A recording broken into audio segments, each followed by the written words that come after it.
Ya, halo semua. Ya, hari ini kita coba bahas tentang harga ya, harga aluminium. Selisihnya berapa sih? Kan karena udah banyak jenis nih sekarang nih. Ada silver lah, brown, powder coating brown, putih lah, ungu lah, hijau lah, urat kayu lah. Terlalu banyak. Jadi coba kita bahas satu persatu selisih-selisihnya berapa. Jadi bagi teman-teman yang ada terima proyek atau mungkin perkiraan selisih kasarnya berapa, jadi tanpa menghitung keseluruhan per warna, dia cukup menghitung. Contohnya begini, dapat proyek misalnya warna CA, sudah dihitung ternyata speknya berubah jadi warna brown, jadi otomatis nggak perlu hitung brownnya lagi sih ya, dapat ancar-ancar kira-kira dari CA diplusin sekitar 10%, itu dapatlah warna anodizing brown atau mungkin black atau mungkin powder coating brown, powder coating black. Begitu juga dari CA ke putih itu harganya berapa selisihnya, jadi tinggal diplusin aja. Begitu memang sudah oke baru bisa di matengin lagi, dan biasa harga selisihnya nggak akan jauh. Jadi sebagai sebuah acuan dasar supaya apa ya, untuk mempercepat ya, termasuk untuk orang bikin lemari aslinya dia misalnya silver tapi mau dirubah ke warna brown, atau mungkin mau diwarna ke merah atau ke hijau, lagi dapat proyek Pertamina warna merah misalnya ya. Oke, kita bahas satu persatu. Kita mulai dari MF yang kan bentuknya seperti ini nih. MF, lihat ya, seperti ini nih MF nih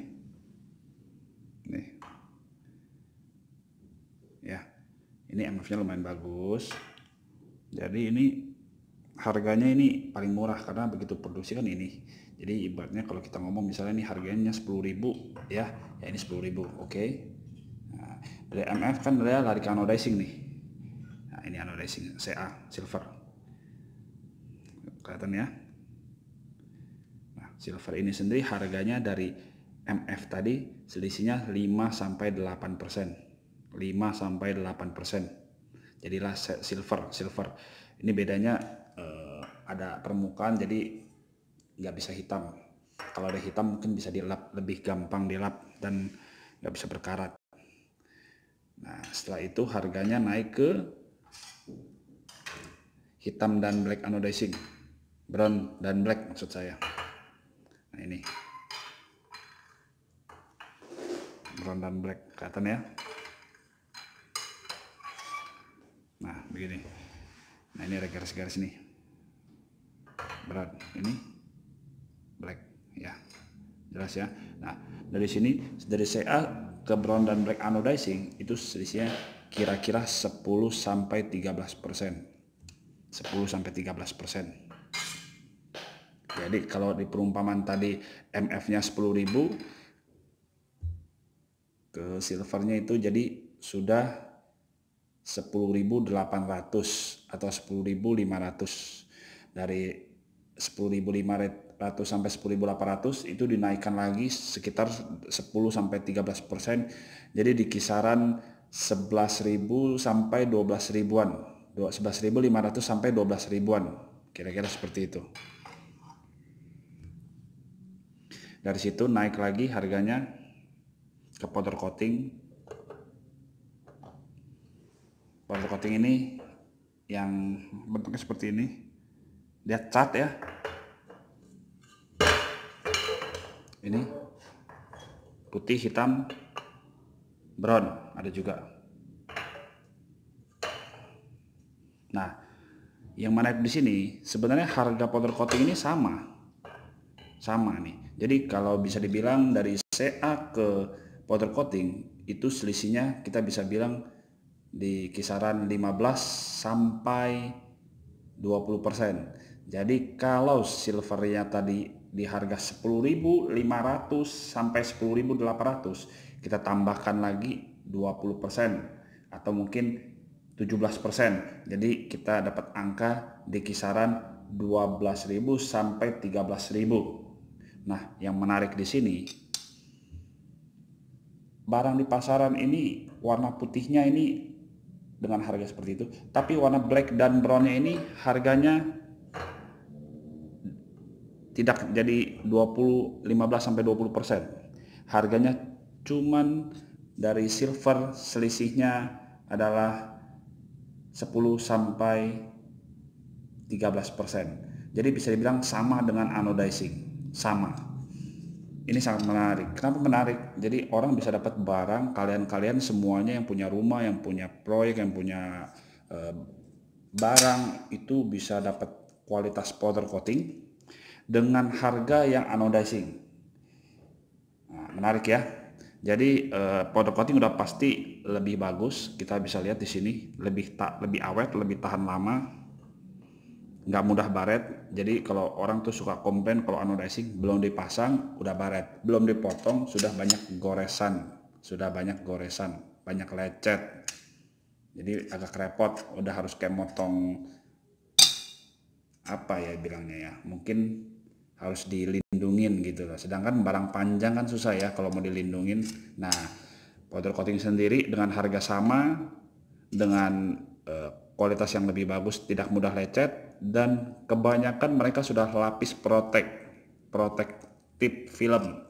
Jadi ada stikernya, mungkin seperti ini ya. Ngomong-ngomong, dengan proteknya sendiri aja nih sudah ada nilainya nih, ada harganya nih. Udah ada harganya nih. Jadi bisa dibilang kalau beli powder coating warna brown black ini dipastikan udah pasti si pembeli untung. Kenapa untung? Pasti lebih awet dan lebih berharga tentunya, dan lebih kelihatan lebih mewah. Nah, oke. Dan menarik di sini powder coating brownnya ada 2 di pasaran. Nah, ini ada menarik nih. Sebelumnya udah saya bahas di video sebelumnya. Nah, video ini diperjelas lagi. Kalau di pasaran ini kelihatan nih, satu yang mantul, satu yang doff nih, satu nyerap cahaya, satu memantulkan cahaya. Nah, yang memantulkan cahaya ini powder coating mengkilap, ini dengan spek mungkin interior bisa dibilang. Nah, yang menarik ini adalah yang doff, yang menyedot cahaya ini. Ini kalau kita cek barang ada di pasaran, ini barangnya ini kualitas eksterior ini. Kalau kita cek bubuknya di tukang powder coating, tidak ada yang sanggup, bukan tidak ada yang sanggup, harganya cukup tinggi ya. Satu kualitas eksterior, satu interior. Artinya interior apa sih? Interior itu berarti nggak tahan panas, nggak tahan cuaca, tapi eksterior ini lebih tahan panas, lebih tahan cuaca, dan dapat garansi 15 tahun. Wah, ini nggak main-main ini. Jadi bisa, kalau saya punya rumah saya pasti pilih ini.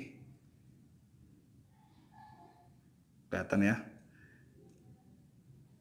Ya, ngomongnya nggak norak lah, kalau mengkilap agak norak ya, tapi itu selera. Katanya ini mirip ya kakak lah, inilah itulah ya. Oke, masing-masing punya selera, cuman saya ajarin yang lebih untung tuh brand yang mana sih. Setelah itu ada warna powder coating seperti ini sebenarnya. Biru, hijau, merah, dan pink. Ya, ada warna lain lagi sih sebenarnya, ada kuning, ada orange ya. Cuman ini ada contohnya. Bisa juga diaplikasikan ke kusen. Cuman biasanya barang ini nggak ready karena untuk pesanan tertentu, untuk proyek tertentu. Setelah itu ulat kayu. Nah, ulat kayu ini dari CA bisa selisih sekitar hampir 100%. Kenapa hampir 100%? Saya sih percaya aja. Satu, karena ini kerjanya 2 kali dan dipegang nih ada sedikit 3 dimensi, sedikit kasar. Jadi benar-benar kelihatan seperti kayu asli. Dan di luaran yang laku itu warnanya lebih gelap, warna ebony kita sebutnya. Mahal sekali, tapi saya jamin yang pasang, yang punya rumah pasti nggak akan kecewa dengan kualitas seperti ini. Dan saya yakin awetnya luar biasa ya. Selanjutnya kita bahas tentang komoditi holo. Mungkin udah familiar ya. Komoditi holo tuh mungkin ya untuk bikin lemari, rak piring, mungkin jemuran, yang barangnya seperti ini. Ini kita sebut open bag, kaki lemari, barang seperti ini. kita sebut pelin rata, span rail, atau barangnya seperti ini kita sebut hollow U, 10-18 U, ada setengah 1 U. Setengah 1 U sendiri ada banyak ukuran juga. Ada hollow god 30 mili, 1 in, 22 mili, 23 mili, 23 kali 45, 1 kali 1 setengah yang gepeng.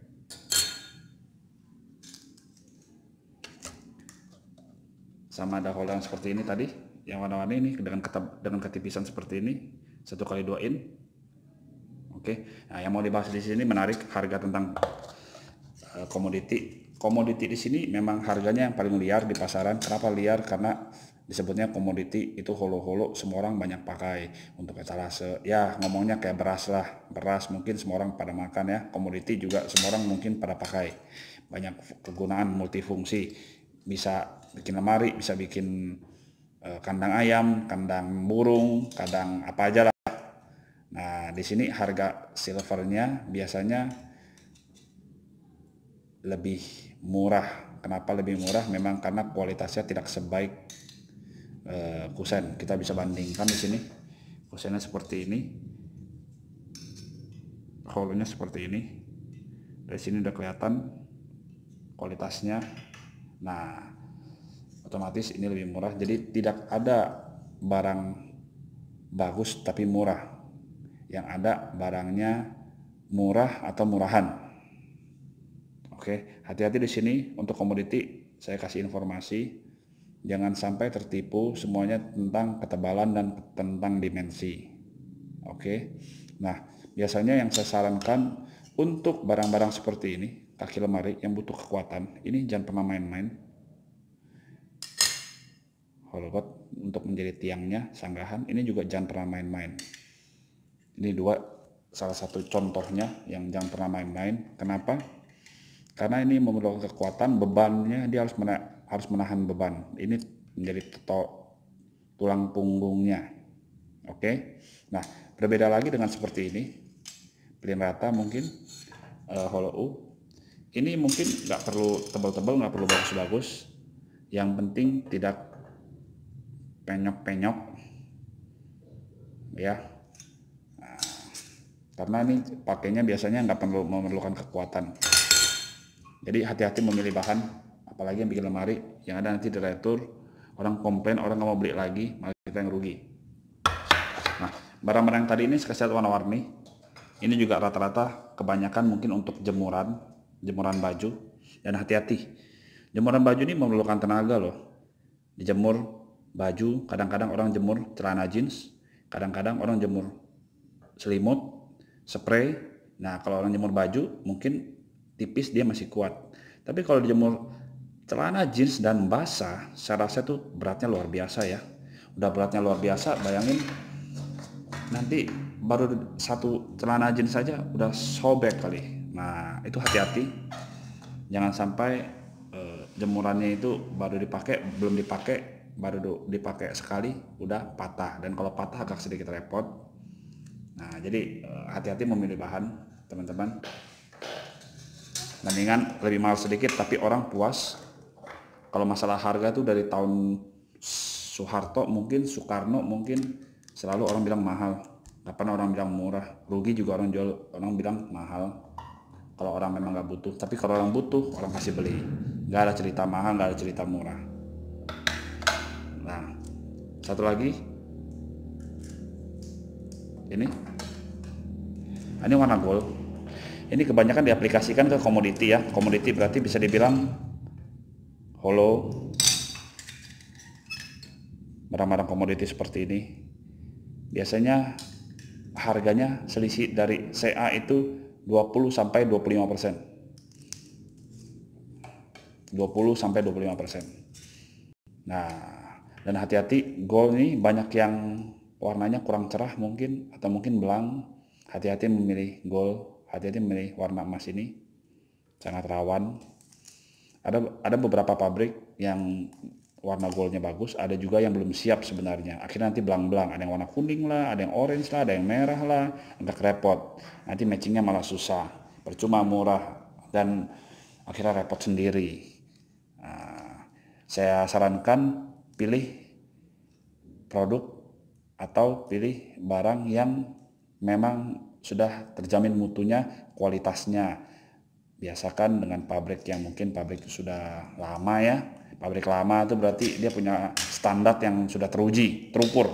Kalau dia nggak teruji, terukur, mungkin udah tutup dari kemarin-kemarin. Ibaratnya seperti mungkin restoran kalau sudah lama dia sudah bertahan, saya rasa dia tidak mungkin lagi rasanya itu kadang keasinan, kadang kemanisan, kadang nggak ada rasa, tawar, nggak mungkin. Kalau tawar begitu keasinan mungkin dia udah tutup dari kemarin-kemarin. Nah, justru pabrik-pabrik baru, produk-produk baru ini yang sebenarnya saya rasa masih trial and error, masih mencoba-coba formula-formula, kombinasi-kombinasi, makanya suka barangnya belang, penyok, jelek, ketipisan. Nah, itu yang jadi masalah. Pilih yang sudah terjamin. Jadi kita nggak pusing, nggak pilih-pilih. Jangan sampai nanti pas dikirim barangnya ada yang ketipisan, ada yang ketebelan, ya pusing kan kita ya. Nah, sedangkan yang dipertaruhkan ini adalah nama kita. Apalagi kita yang terima proyek. Nah, nanti ujung-ujungnya kita yang komplain. Padahal bukan salah kita. Kita kan belinya memang maunya kusen, holo. Tapi ternyata mereka kasihnya kusen, tipisnya bukan main. Mereka tinggal ngomong sorry, ya sorry sih, tinggal sorry. Tapi kepercayaan yang orang berikan itu kan kita udah nggak bisa dapat kembali. Nah, dan ini akan berakibat fatal bagi orang yang terima proyek, terima kerjaan. Nah, yang saya tahu untuk nasional itu kebanyakan mungkin Alexindo udah terjamin. Alexindo pun bisa error, belakangan ada error, cuman nggak terlalu signifikan ya, nggak terlalu sering ya, dan itu biasanya minim, jarang. Nah, terus mungkin HP metal juga termasuk. Jadi otomatis warnanya sendiri juga udah stabil, lebih stabil. Ya minim, masalahnya lebih minim lah daripada kalau pabrik yang baru coba nanti hari ini warnanya brownnya agak merah, nanti bulan depan brownnya agak hijau, nanti berubah lagi, akhirnya nggak ada sebuah standar. Jadi kita mau ngomong sama pembelinya ini apa, ya kan? Nah, apalagi proyek lanjutan, sedangkan warnanya sudah beda, kita mau lapor siapa? Apa yang lama mau dicopot kembali dipasang lagi, kan repot dan nggak mungkin lah, bisa rugi berapa itu. Nah, kira-kira seperti itu. Pilihlah yang aman-aman aja. Nah, termasuk untuk bikin lemari juga. Nah, coba dikomunikasikan di tempat kalian beli masing-masing. Cari yang barang cukup stabil. Nah, rata-rata tuh ada yang pabrik baru tuh tadinya tebal, begitu udah mulai terkenal, dia nanti sudah mulai ditipisin. Nah, ditipisin otomatis kualitasnya turun, dia akan dipencet seperti ini, akan lebih gampang masuk dan belum tentu kembali dia punya penyoknya ini. Hati-hati banget. Murah boleh, tapi jangan sampai dapat barang murahan. Kira-kira seperti ini. Nah, ini cukup oke nih, dia bisa balik nih. Nah,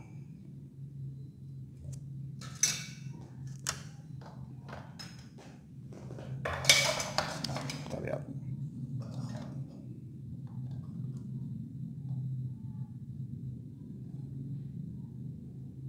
Ya, oke.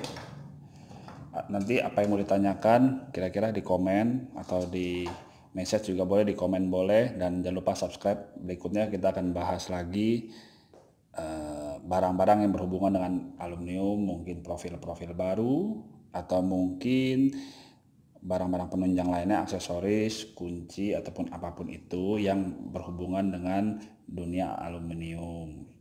Dan juga mungkin ada yang mau nanya beli di mana, bisa nanti saya bantu kasih tahu dimanapun Anda berada.